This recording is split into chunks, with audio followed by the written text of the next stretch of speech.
connecting with what? With our heart. With our heart. Okay, sorry. Yes. I found a very beautiful article by Rabbi Ashlag, which we're going to learn today. It's one I've not learned before this year. It's new. And okay, got it. Right. So the meeting's now streaming live on YouTube. Okay, great. So now then, we are going to start off with our prayer. ריבונו עולמים ואדוני אדונים, אב רחמן וסליחות, מודים אנחנו לפניך, אדוני אלוהינו ולאבותינו, בקידה ובשטח הוויה, שקרבתנו לתורתך ולעבודתך עבודת הקודש, ונתת לנו חלק בסודות תורתך הקדושה, מה אנו ומחיינו, אשר עשית עמנו חסד גדול כזה. על כן אנחנו מפילים תחנוננו לפניך, שתמחור ותסלח לכל חטאותינו ועוונותינו, ועל יהיו עוונותינו מבדילים בינינו לבינך, וכן יהי רצון מלפניך, אדוני אלוהינו ולאבותינו, שתכונן את לבבינו לראותך ולבדך, תקשיב אוזניך לדברינו אלה, ותפתח לבבינו הרל בסודות תורתך, ויהיה לימודנו זה נחת רוח, לפני כיסא כבודך כרך ניחוח, תרצל עלינו אור מקור נשמתנו בכל בחינתנו, שיתנוצצו ניצוצות עבודך הקדושים, אשר על ידם גלית את דבריך אלה בעולם, וזכותם וזכות אבותם, וזכות תורתם ותמימותם וקדושתם, יעמוד לנו למען נקשר בדברים אלו, ובזכותם תראה עינינו במה שאנו לומדים, כמאמר נעים זמירות ישראל, גל עיניי והביט הנפלאות מקראתך, כי אדוני ייתן חוכמה מפיו דעת ותבונה, יהיו לו רצונים מאיפה, והגון ליבי לפניך, אדוני צורי וגואלי. Amen. Can you song? Okay. Now, let's go back to where we are. Oh, I normally translate that, don't I? Sorry, I forgot. Master of the universe and Lord of lords, Father of mercy and forgiveness, we give thanks before you, O Lord, our God and God of our fathers, in bowing the head and prostrating ourselves, that you brought us close to your Torah and to your service, the holiest of services, and you've given to us a portion of the inner meanings of your holy Torah. What are we and what is our life, that you've dealt with us such a great loving kindness as this?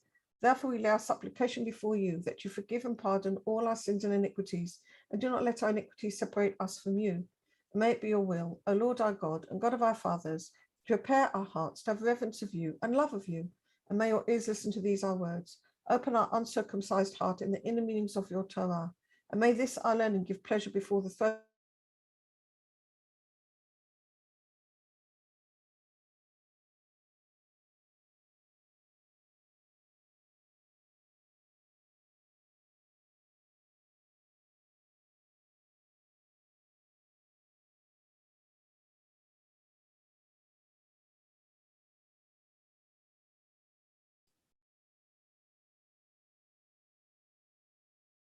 Yadida, you're frozen.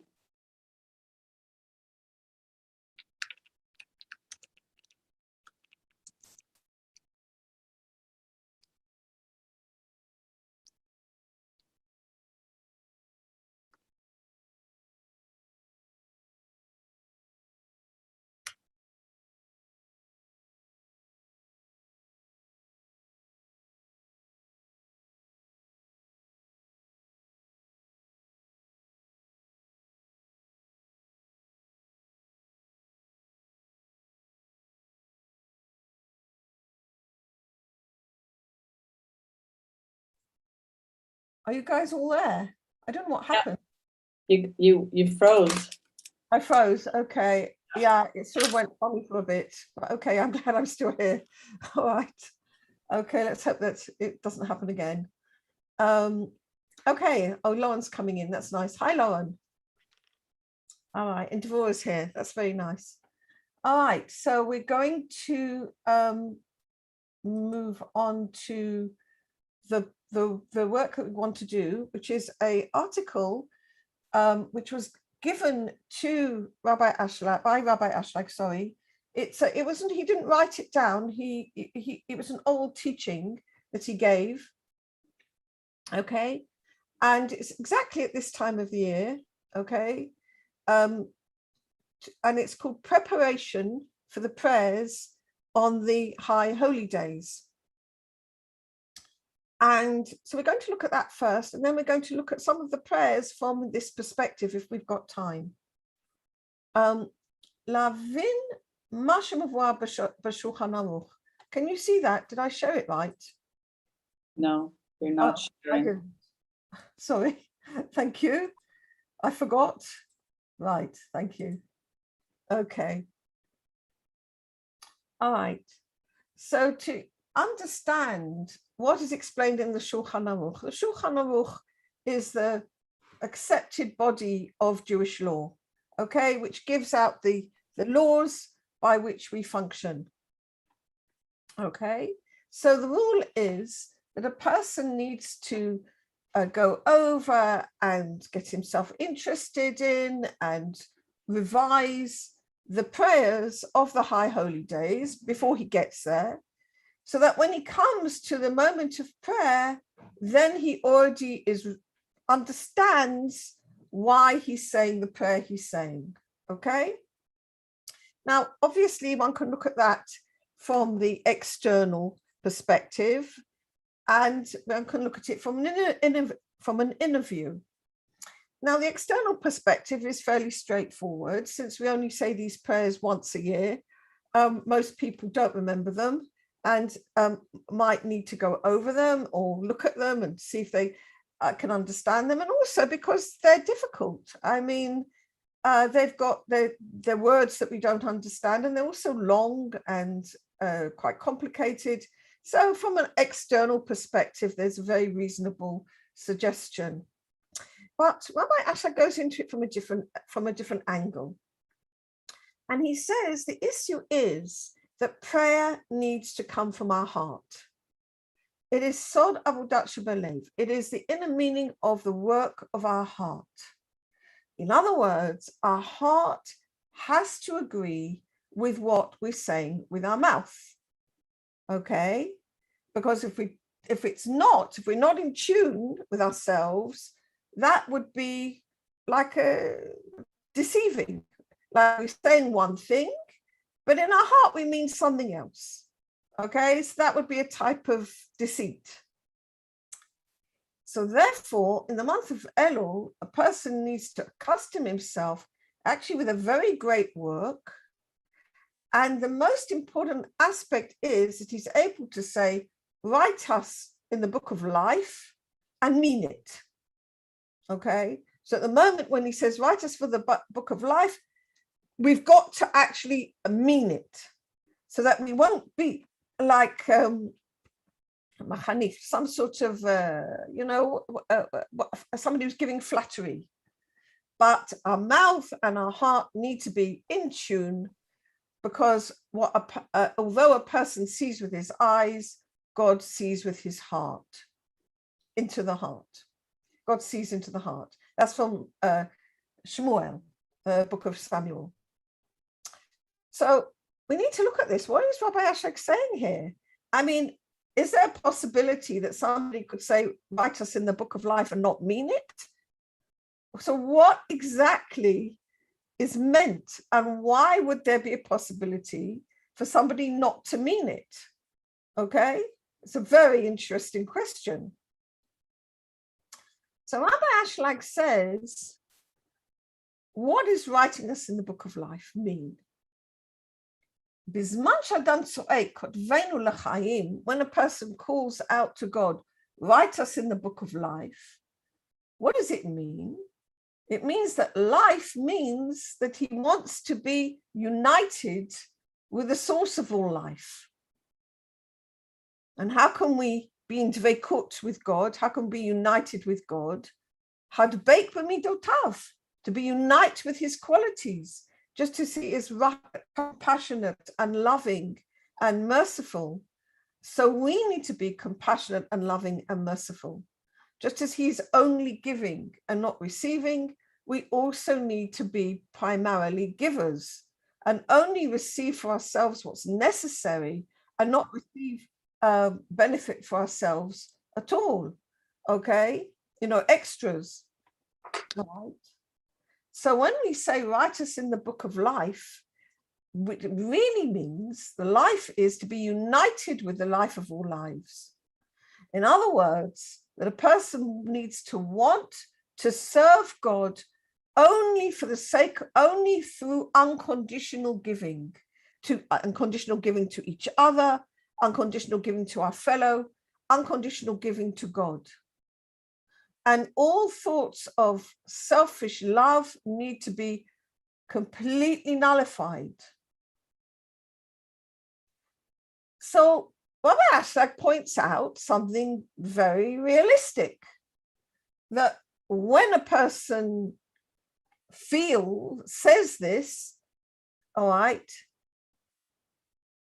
and you can really feel what he's saying, it might happen that his heart might get afraid. Maybe my prayer might be accepted. And then there will be no place for me, no place for my desires. Where will I come in? Okay? It's a very real psychological question. And it's a question that arises not just at Rosh Hashanah. It arises all through the year. When we need to extend ourselves in loving and giving unconditionally, the will to receive for ourselves alone, which is the ego, yells out, complains, says, what about me? What am I going to get for this? You're just going to work without payment? You're going to work without getting anything? And the will to receive for ourselves alone gets very upset. Okay? This isn't an easy thing. All right? So when we come to Rosh Hashanah, and the reason why it's called Rosh Hashanah, because it's when we're beginning the year, we're beginning a new cycle of tikkun, we're beginning a new cycle of work. We need to get this right. We're setting it up for the whole year. So when a person calls out to God, write us in the book of life, can we really mean it? And that's Rabbi Ashlag's very important question. Okay? And what happens to our ego at this point? All right? His selfish side imagines a situation which is similar, that he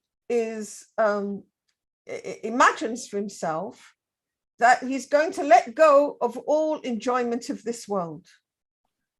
He's going to let go of all the other people and all his companions and all his society and all his household and everything he possesses and everything he owns.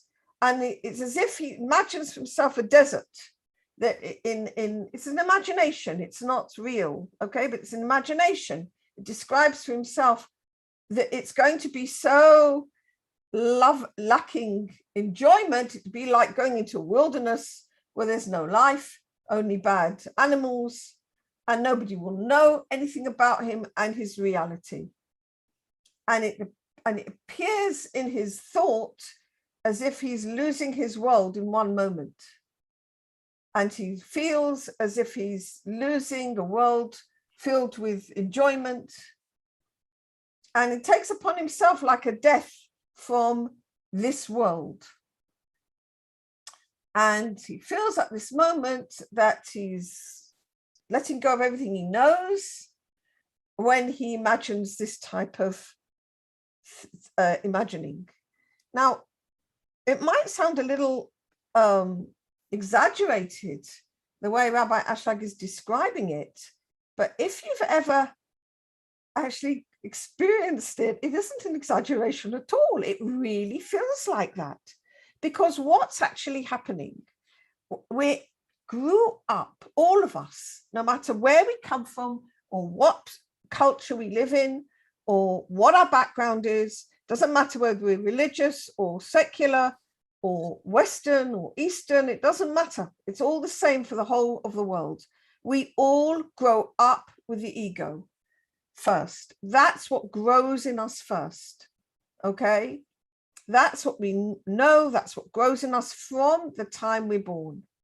okay, till we get to bar mitzvah or bat mitzvah. Okay, then the Torah and mitzvot begins to function. All right. So the problem, the problem is that since that's all we've known, okay, we don't know any different. And now we have to let go of what we've known and begin to function from a completely different paradigm. And this is the paradigm of giving. And so it's like, whoa, how do we do this? You know, now, obviously, a person can't do it all in one go. And that's the reason why we have Torah and mitzvot, which act as a bridge to teach us how to do it. Okay, we have the Torah, we have the mitzvot, and we gradually work through Torah and mitzvot to instruct us and to help us and to practice it. And then the Torah says, the Talmud says, always a person should practice Torah, even if it's a mitzvot, even if it's not for clean, not for its own sake, because by practicing it not for its own sake, we will come to practice it for its own sake. But if a person's coming on Rosh Hashanah and he's saying, write me in the book of life, I only want to be connected with life, that's, you know, it can raise up within us these rather dire imaginings.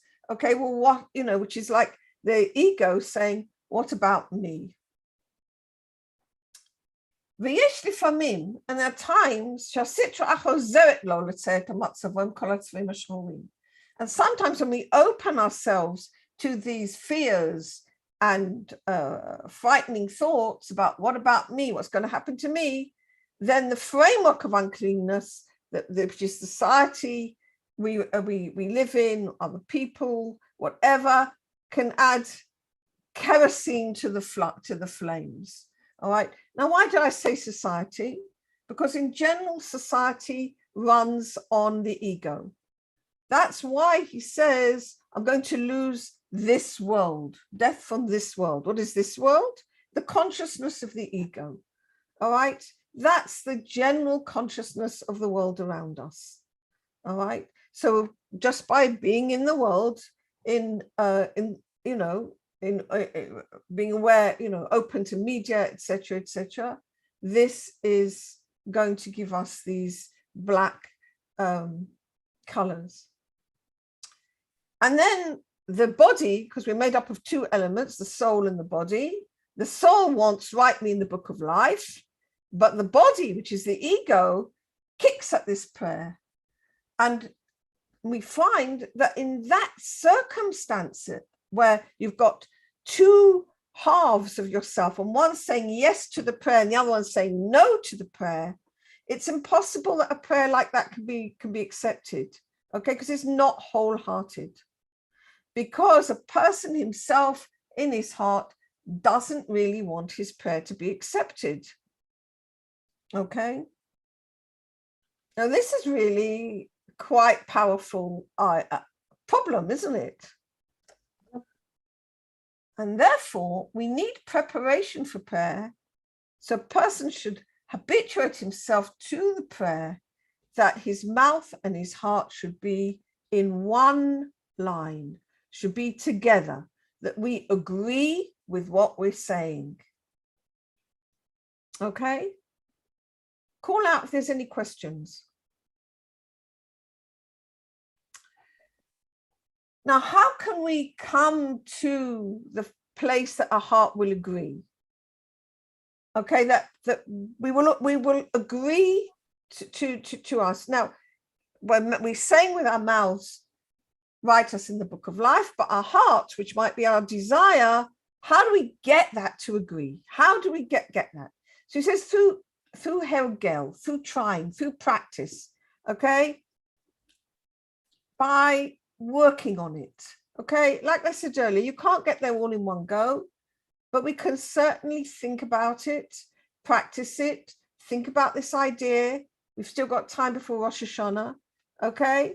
And to understand what exactly we're asking for and see if we can agree to it.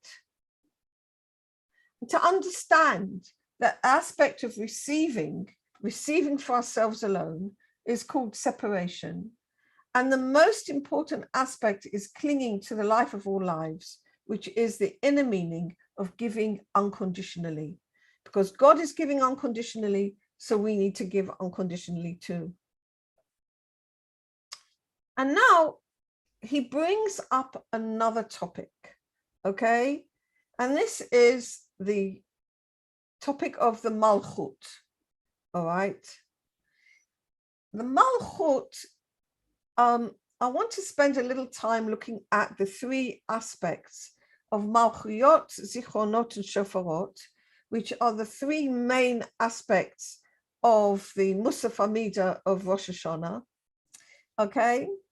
And here he just mentions the Malchut, okay? So we'll finish this article first, and then we'll go and look at the three main aspects of Malchuyot, Zichronot, and Shofarot. We'll look at the Amida in general.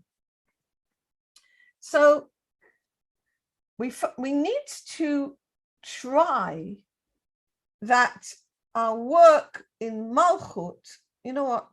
Let's go and look at Malchuyot first, because otherwise this piece doesn't make sense. Let's stop that for a moment, stop share, and let me go to Malchuyot. Are we? Now, I got this ready earlier. I hope I can't remember where it is. I can't remember where it is. Oh no. 1 second.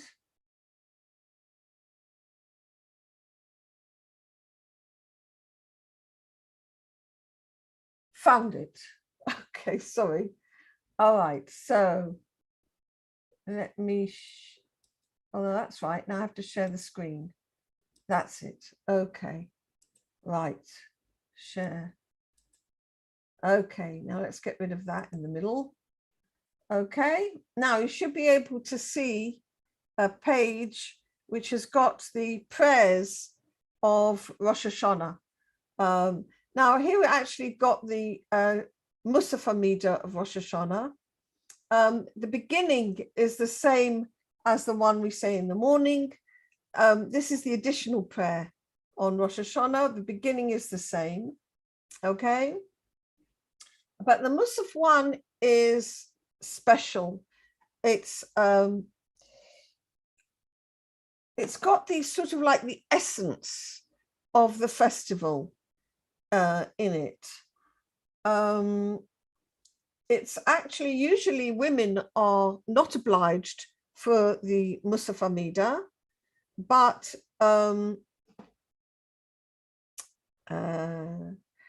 women are not usually obliged for Musaf Amida, but on Rosh Hashanah they do. Okay, so here we've got in red these extra pieces. All right, remember us for life. Okay, now we've said that life is the connection with God, that we want to be, remember us, that we should be able to be giving. Zochreinu l'chaim. In a way, it's like asking God to make us remember, okay, that allow us to remember that we should be connected with him, okay? Melech hafetz b'chaim, the king who delights in life, kotveinu b'sefer chaim, write us in the book of life, leman cheluhim chaim, for your sake, okay, that we should bring God's light into the world for his sake, not for our own sake, but for his sake, okay? So that again, we're not doing it for ourselves, we're doing it for God's sake.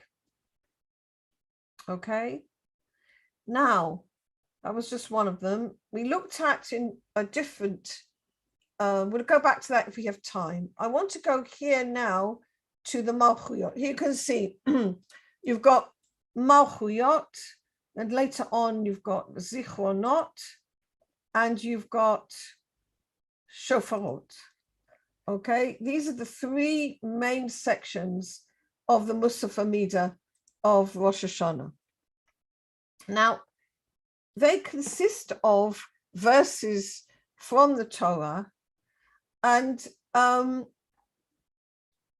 it's not very easy for us to understand why these particular verses and what it all means. Okay, so let's just talk about, first of all, this concept in general. What is Malchuyot? What is Zichronot? And what is Shofarot? And why are they there? Malchuyot means crowning God our King.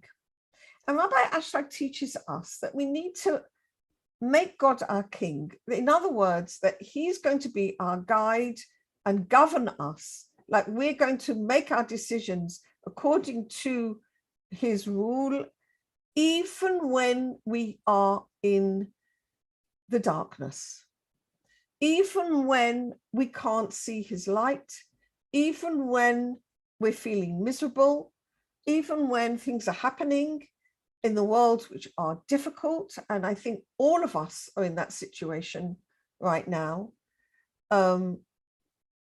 When God's light is not obvious to us, we still need to crown him king.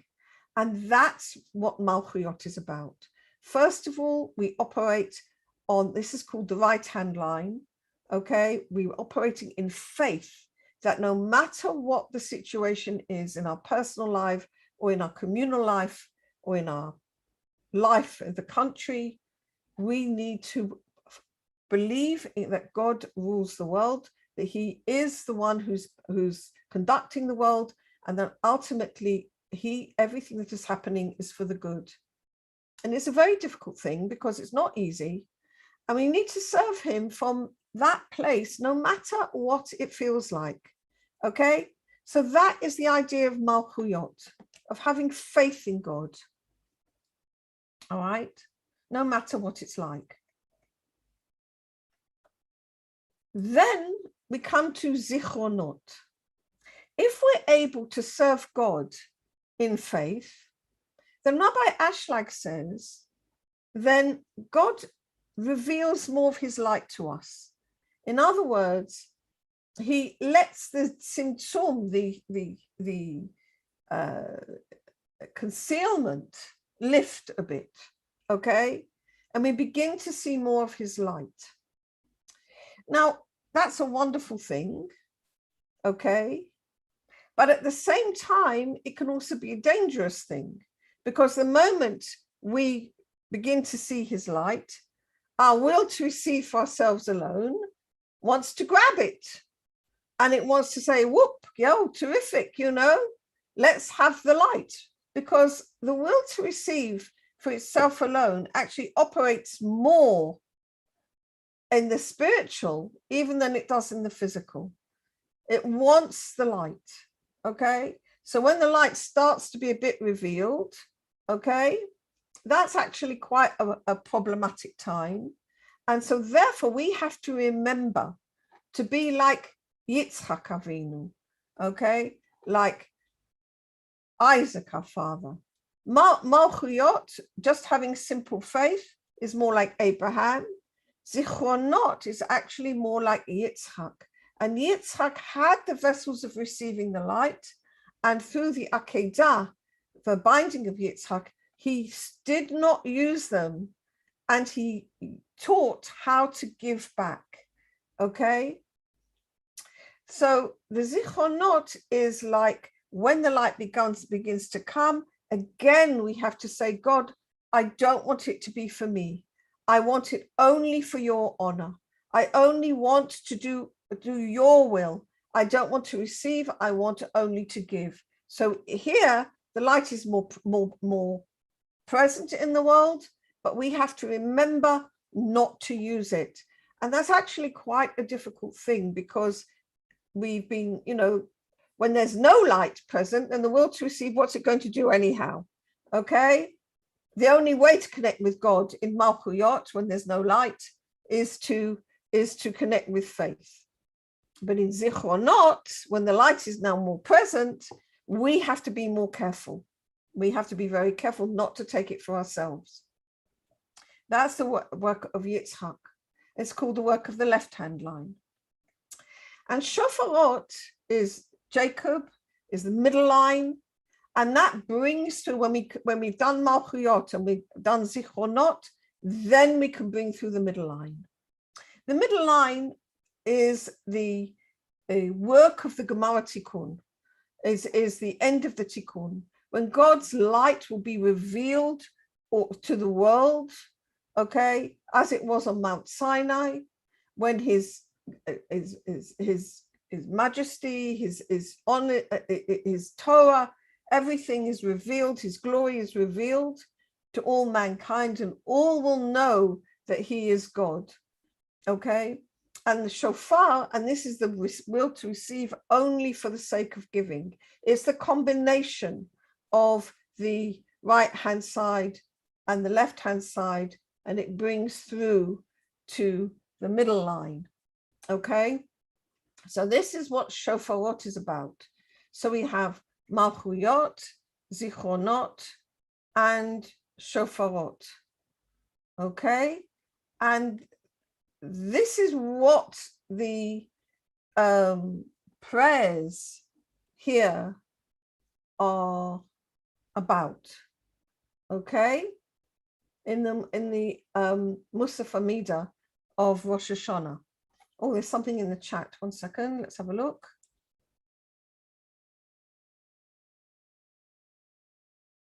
Oh, I see. Oh, you translated. Thank you. Maybe I should have translated that. Kingship, remembrance, and shofar blasts. Yeah, thank you. So Malchuyot is kingship, Zichronot is remembrance, and shofar blast is shofarot.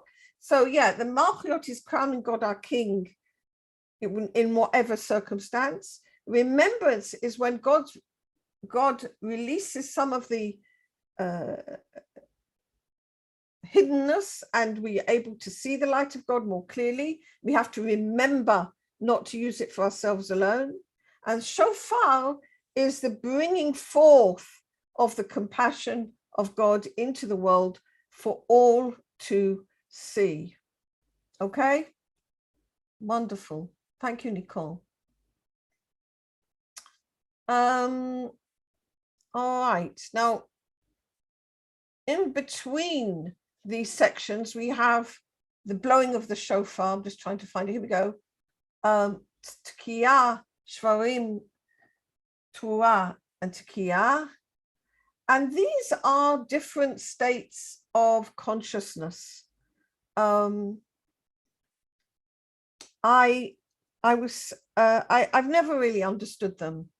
There's a big article in the Zohar in Parshat Emor, which goes into all the different combinations of the shofar blasts and what each one means and what it stands for. And it's all different combinations of consciousness. And I have to say that I have never understood it. But Avram Leventhal,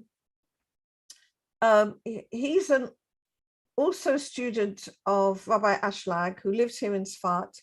He's an artist. And he has gone into great detail into the sounds of the shofar in his art in different ways. And I received in my inbox today a beautiful Shana Tova card using one of his illustrations of the shofar blasts, because in the end you do 100 blasts on the shofar, and explaining in simple language what these shofar blasts stand for. Okay, so after class, I'll send a copy round on the WhatsApp, okay, and I'll send one to you, Diane, as well, of this beautiful Shana Tova card, which actually explains in simple language the different sounds of the shofar, okay, which I was just blown away by it. I thought it was absolutely beautiful. All right, now let's go back a minute to where we were. Everybody okay so far? Any questions? Oh, you got it from Livnot. That's right, Nicole. It came through from Livnot. It's just really beautiful, isn't it?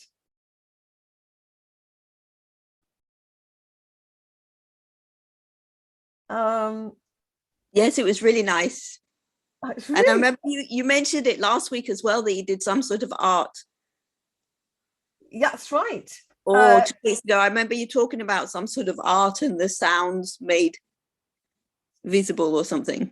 That's right, and that's what he does. It's just incredible.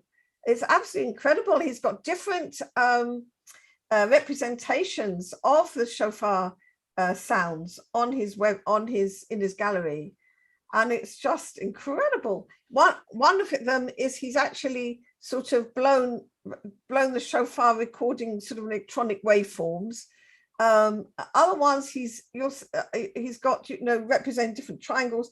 But what's important is what he writes on that card, which is how each shofar blast represents a different level of consciousness, which is it's just beautiful. It really is beautiful. So I'll send that round to everybody. Now, where were we? I was going back, wasn't I, to finish that article here. Right. So he goes on to say, now we must try in the work of the Malchut, which is the aspect of ktiva, writing, okay? Because what is right? What do we say? Write us in the book of life. Which book are we talking about? Actually, the book is the soul. Our soul is a book, okay?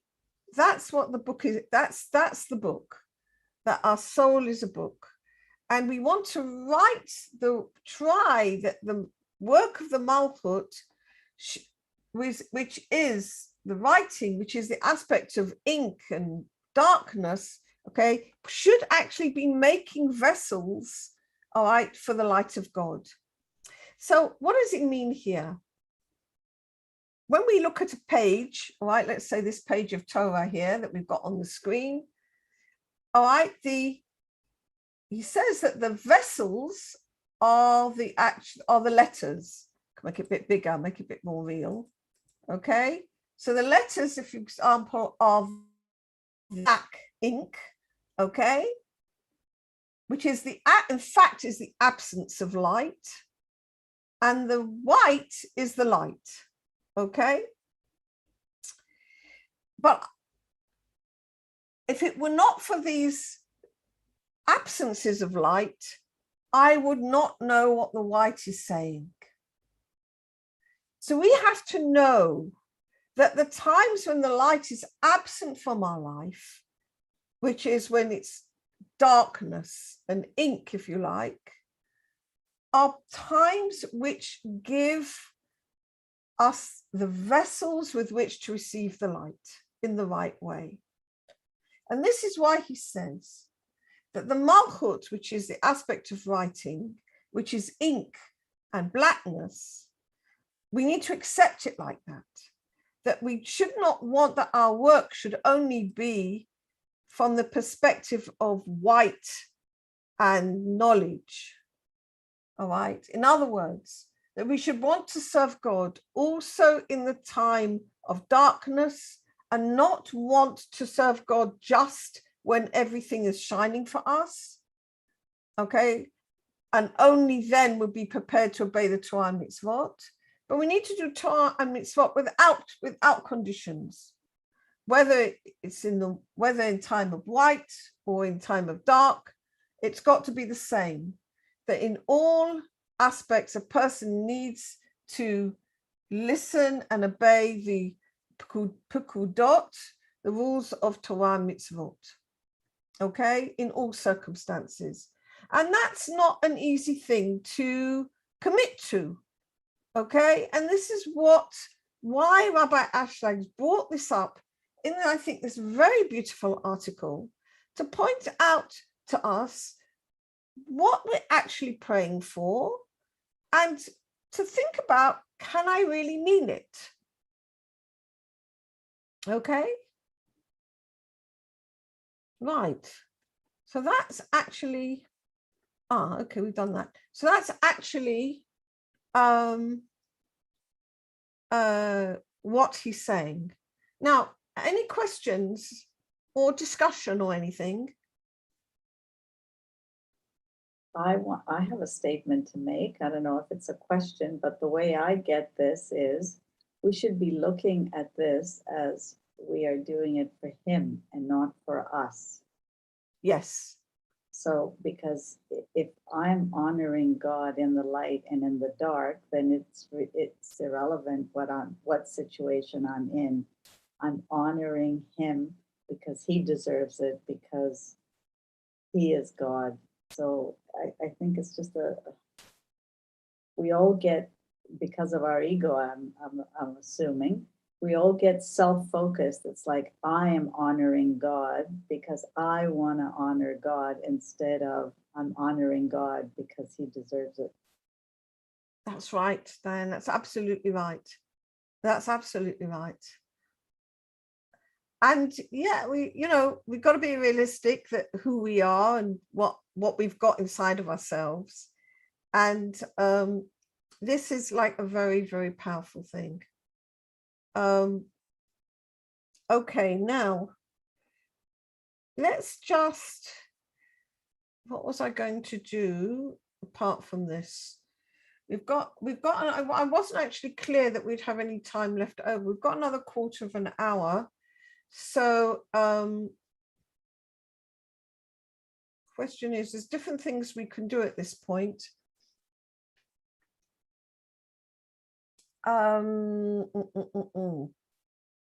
Let's think. We can do, let's go back a moment to the, here we go, morning prayer. I've got here in my Siddur. Oh, wait a minute. Let's see if I can make that. Where am I? Oh yes, share screen. There we go. I scanned my Siddur a while ago, all right, because I rather like it. It's got a lot of ideas from the Kabbalah actually written in there, and it's a Siddur from the Edot HaMizrach, the Jews who came from Eastern countries, who went, in the diaspora, who went to Iran, Iraq, went east, basically.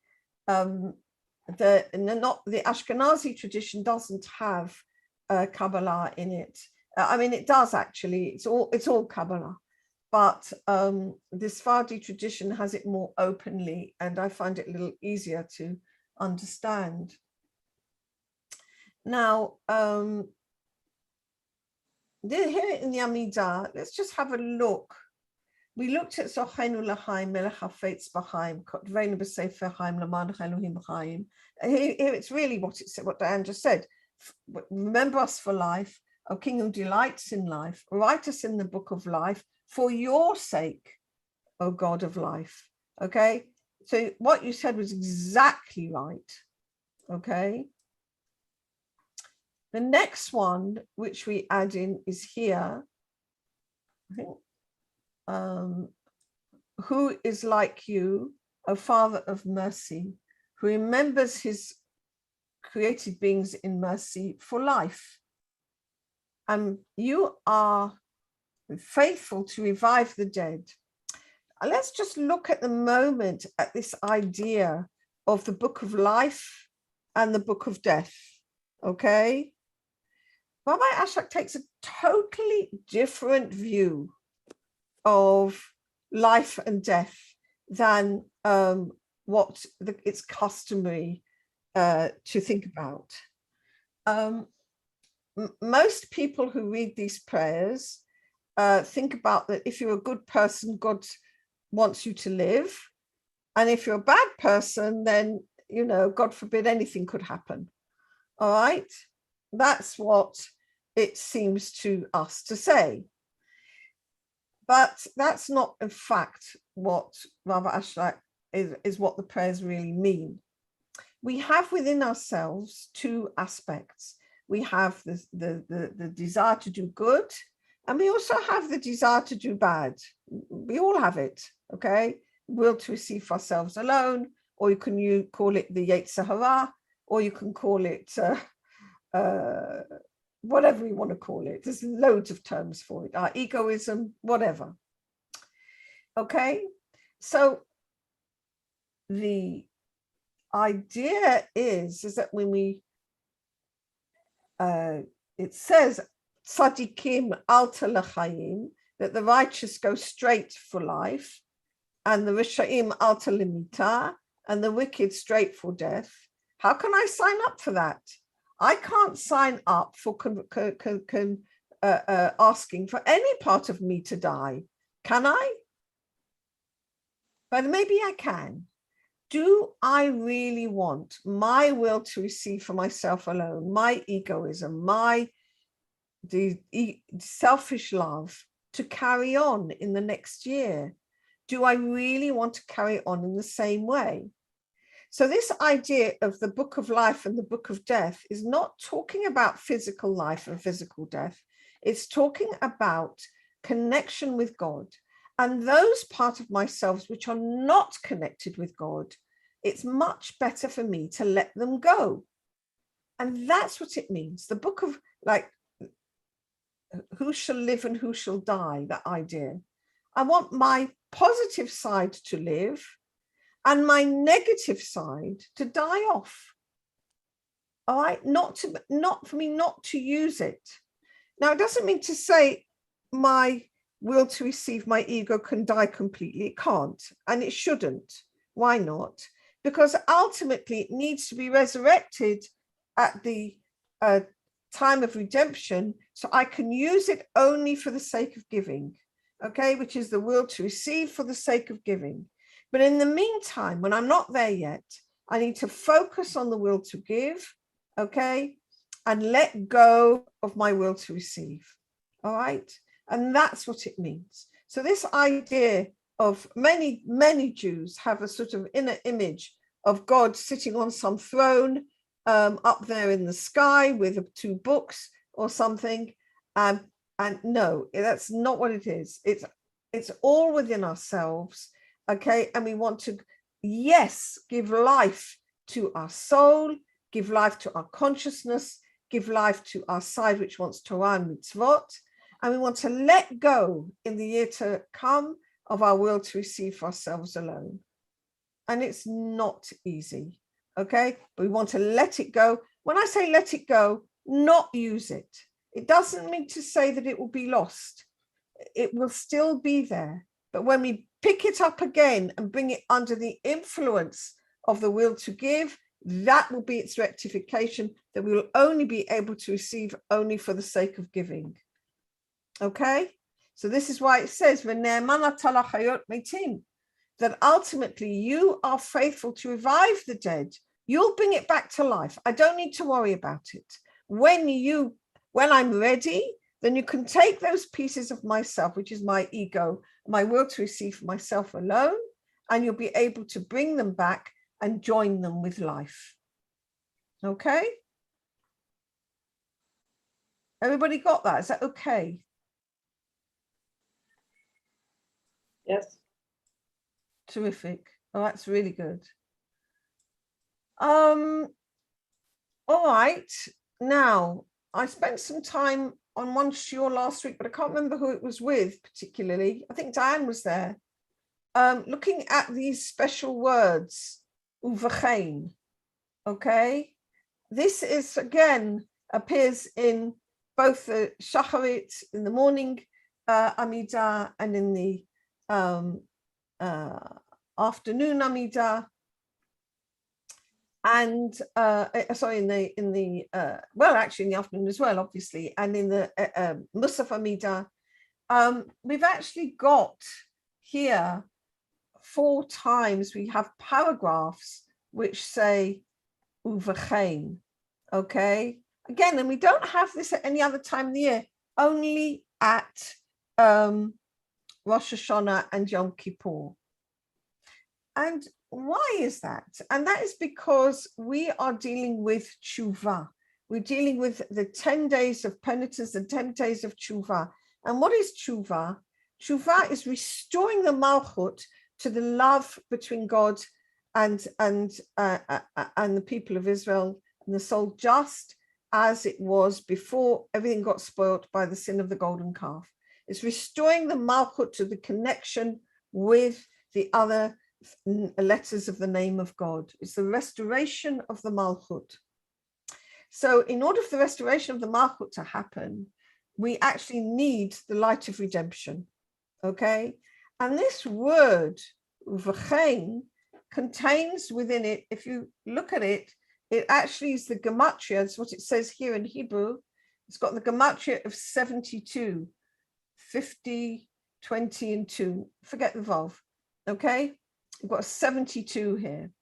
Now, this 72, you might have heard of the 72 names of God, okay, actually comes from 3 verses in Exodus, in Shamati, which are the 3 verses which have the essence of redemption in them when the children of Israel were about to cross the Red Sea, before the children of Israel crossed the Red Sea. So here we are with a situation with Pharaoh coming up behind and the children of Israel on the shores of the Red Sea, and it looks like there's absolutely no escape, all right? And then we have the miracle of the redemption. So if we go for a moment to Exodus chapter, let me just go find it. I need to, all right, let me find it first. Exodus chapter 14. And we want, share my screen. Okay. So here we've got the situation which we just described. The Egyptians are chasing after them, and it's got a very fascinating word here, okay? And the Egyptians are chasing after them, and they're overtaking them, camped on the sea, and all the horses and chariots of Pharaoh and his horsemen are coming up to Pi Chirot before Baal Zephon. Now, what is the sea? The sea is the Malchut. The Yam is the Malchut, okay? And what's happening here? Pharaoh hikriv. And it's very unusual Hebrew here. It should say Pharaoh karev. Pharaoh's getting close. But in fact, it says Pharaoh hikriv. And Pharaoh brought near. What did he bring them near? He brought them close to tshuva. He brought them close to prayer. He brought them close to tshuva. So when the enemy is pressing us, okay, and we feel this, okay, and we can think about that, then it brings us close to tshuva. And then they cried out to God. And then we get the essence of redemption. And that is in these 3 verses, those 3 there. And Vayisa Malach Elohim haolech lifnei machanei Yisrael vayelech machoreim vayisa amud ha'anan mipnei v'ya'amod machoreim. And the angel of God, which was going before the camp of Israel, went and traveled behind them, and the pillar of cloud, which was going before them, went and stood behind them. So first, the cloud is separating them from the Egyptians, okay? ויעבור בין מחנה מצרים ובין מחנה ישראל ויהיה ענן וחושך בעת הלילה ולא קרב זה על זה כל הלילה.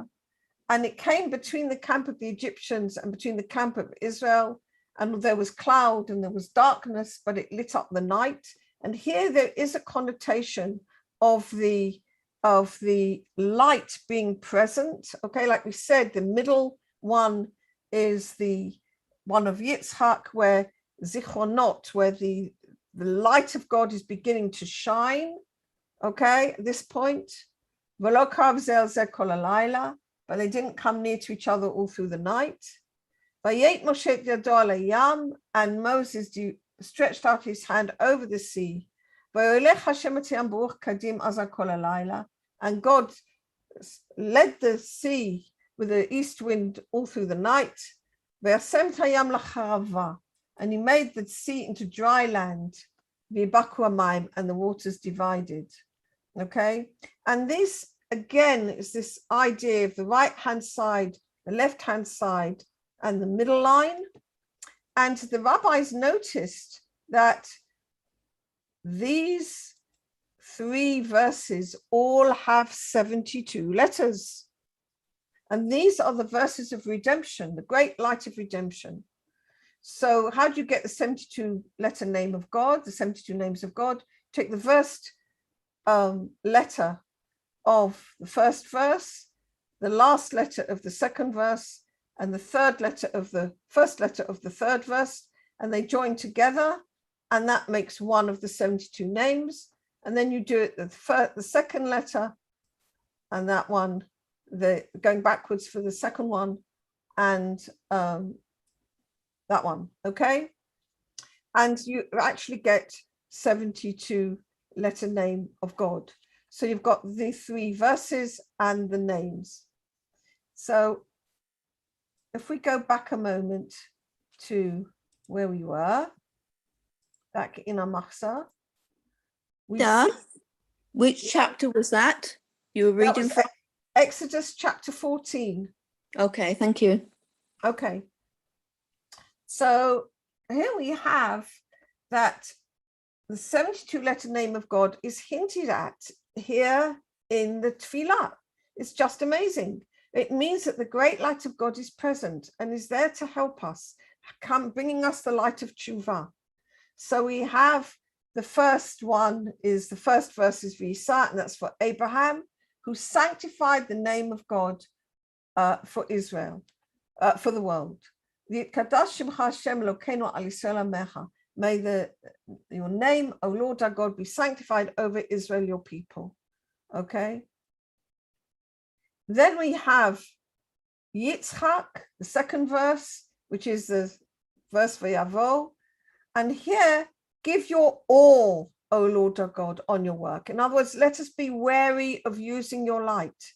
Even though your light is present, don't let us use it. Let us have your, and this is what it means, your dread over all that you've created. Let us have reverence for you, not just snatch at the light when it comes, okay? Because you've got the governance, not us, all right?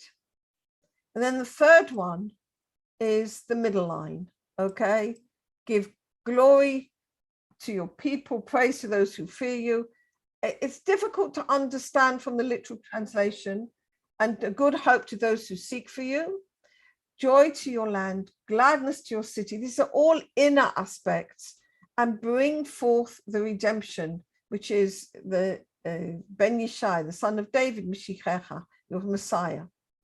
And then the final one is for David HaMelech, who represents, of course, the Malchut in its completion. And this is for the combined names.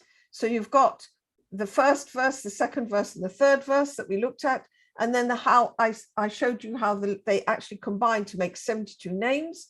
And that is the fourth one of King David.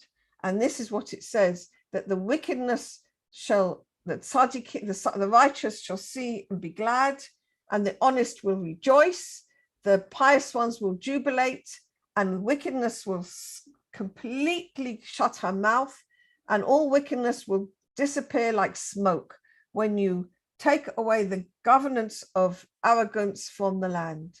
And may you, O Lord our God, reign speedily over all your creatures in the mountain of Zion, the dwelling place of your glory. Where is Zion? Where is Jerusalem? Inside us, okay? It's the soul inside of us, okay? That's what we're asking for, that God should reign inside of us, okay? That we should be governed by God, and we should be aware of him and have that presence within us throughout the year. Okay. All right. So that was a way to look at the prayers on Rosh Hashanah. Okay. Beautiful. I have one question. How do you know that the Malchut is the sea? How did I know that Malchut is what? The sea. You said that the Yam. Oh, yeah. These are all terms in Kabbalah, okay? And just by learning in the Zohar, in the Zohar, you begin to pick up the terms. So a true Kabbalist, which is not me, somebody like Rabbi Ashlag would actually be able to see within himself how the Malchut is the sea. I haven't got that capability at all. All I can do is learn it and then pass on the knowledge. That's all I can do. So I've just learned that it's the sea is Yama Rabba, but there's many words for the Malchut in the Kabbalah, hundreds of them. Because the Malchut is the vessel. The Malchut is the main vessel. Thank you. That's good enough for me. Yadida. Yeah. And I don't know if you know this or not, but it's interesting to me. Like I find these internal, like the idea of these are like realizations. When you see the light, it's an internal realization. And so in reading these accounts in the Torah, what's the understanding? How do we understand the differentiation between physical events and internal events in the accounts? Do you have an explanation kind of for that? I mean, it's a question kind of I wonder about. So I wonder if you had any insights into that. Yeah. Right. So Rabbi Ashlag says that for us, we need to see it all as happening within one person, because he says a person is considered as a whole world. So all the events in the Torah, like, for example, the children of Israel coming out of Egypt. Okay, we are the children of Israel. We also have Moses within us. We also have Pharaoh within us. It's all inside one person. Okay, so we have to look for those different elements inside ourselves. On the other hand, I also truly believe that the events that are described actually happened as actual events, because there's no difference. In fact, what is outside and what is inside, he said, is the same as 2 drops of water. I said we think of it as separate, that what's outside and what is inside is separate, but it's not. We create from what we're thinking and feeling. We actually create the consciousness of the world and what appears on the outside. So it's both. Now, in our generation, for us to see what it speaks to us, okay, for example, the children of Israel coming out of Egypt, if we can find the Pharaoh within us and we can identify it within us and say, no, I don't want that, that's something positive. Okay, we can find the Moses within us as well.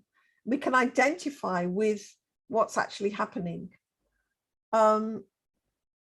That's actually the way Rabbi Ashlag teaches to approach Torah and the stories of the Torah, to actually see ourselves as all. It's like a gestalt thing. If you ever,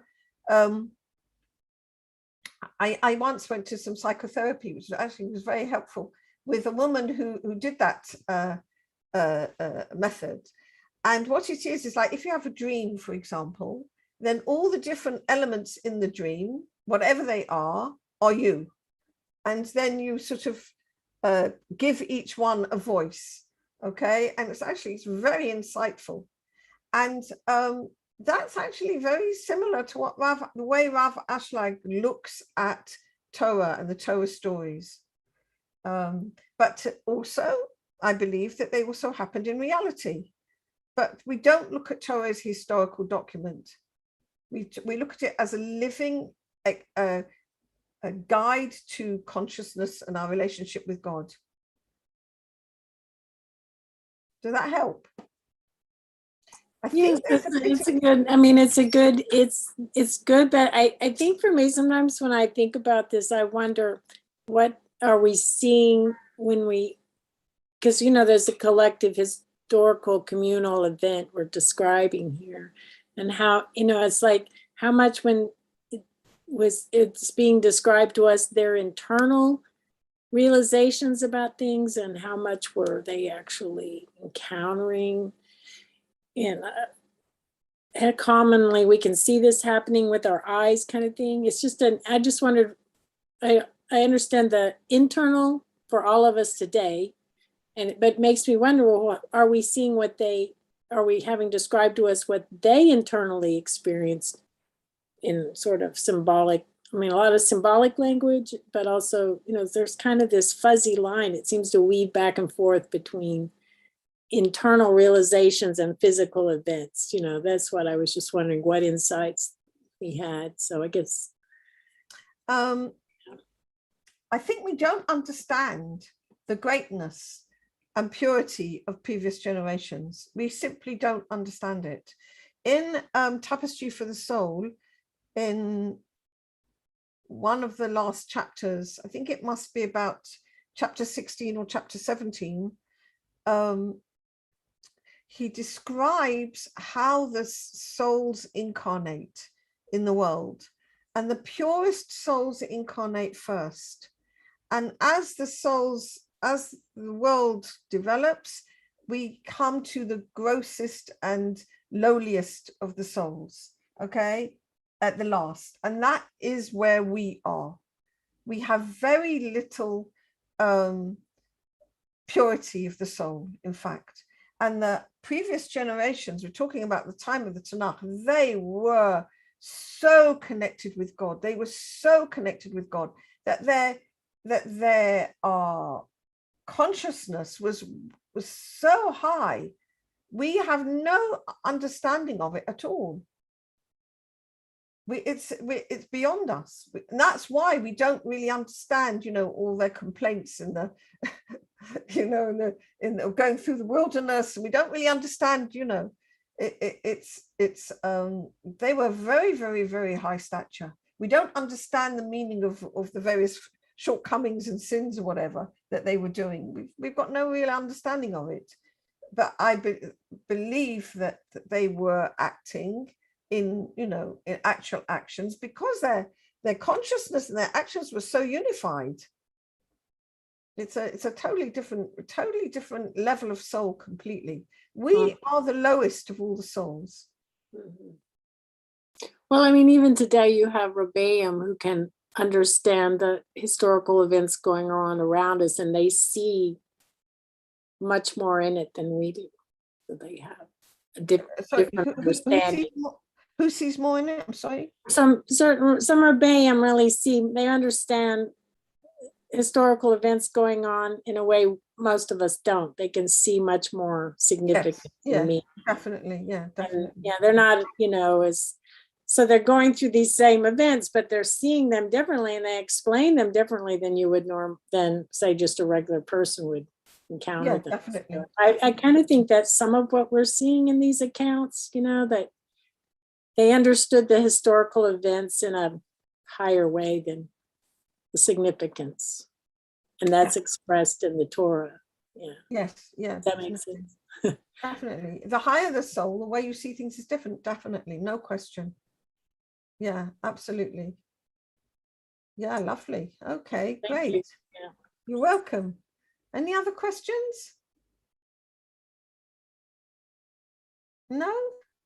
All right then. So listen, I really want to wish every single person, okay, who's with me on the Zoom and will watch later in the YouTube, a Shana Tova Mutuka, a very happy and sweet new year. And that we should all see the end of these troubles that we're all in, and we should all have good health and happiness for ourselves and our families. And we should see the revealed light of God's, for his name's sake, come into the world. All of us. Amen. Okay. Amen. Yay, lovely. All right. It's so good to see you all. Thank you for everything. Will there be a class next week or not after Rosh Hashanah? Tuesday, Wednesday, Thursday. If I get my life together, then the answer is yes. I see. Okay. Okay. I have to, I mean, obviously, I won't have time to prepare, but I think we should try for one, because that will be the only time to learn for Yom Kippur, won't it? Yes. Yes. So yeah, Before okay. Thursday, so Yeah. All right. So I'll definitely give it a good shot. Okay. How about that? okay. Shana All right. Tova, everybody. Shana Tova. Shana Won't Tova, everybody. Shana Tova, everyone. Yeah. Shabbat. Take care, everyone. Shana Tova.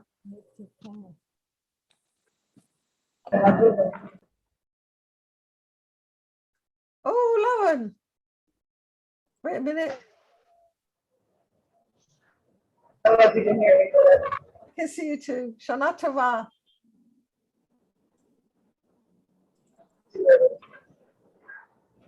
I can't. Oh, I can't speak to you because your bandwidth is low. All right. So I shall say